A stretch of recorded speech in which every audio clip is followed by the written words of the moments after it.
Hija diffiċli ħafna to make a living out of it anywhere, speċjalment Malta fejn il-market huwa tant żgħir.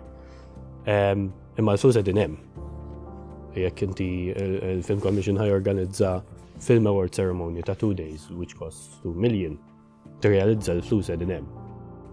Matthew Maggi huwa produttur tal-films lokali biex xewqa li ħalli differenza fl-industrija ċinematografika Maltija. Matthew Maggi jien, naħdem fl-industrija daqs 12 sena issa kważi. Fl-aħħar ftit xhur Malta rat bidla fejn jislu fondi relatati ma' films lokali. Ma' kważi l-ebda post fid-dinja fejn il-Film Commission, safina fin l-ebda post fid-dinja fejn il-Film Commission jadministratja il-Film Fund. Allura issa taqa' taħt l-Arts Council. Skont Maggi, din il-bidla għandha tagħti l-pajjiż direzzjoni pożittiva. U fl-aħħar din xahar nkunu nafu x'qed joffru, ħina fien huwa 900,000 minn 600,000. Hija qabża kbira, imma hemm fejn ikun hemm iktar.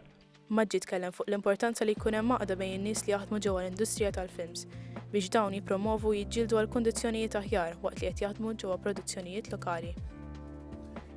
Kellna problema fejn kien hemm distribution of funds fejn ma kinux biżżejjed jew ġieli kienu preferuti ma' talent hawn jgħid imma il-professionalism mawx.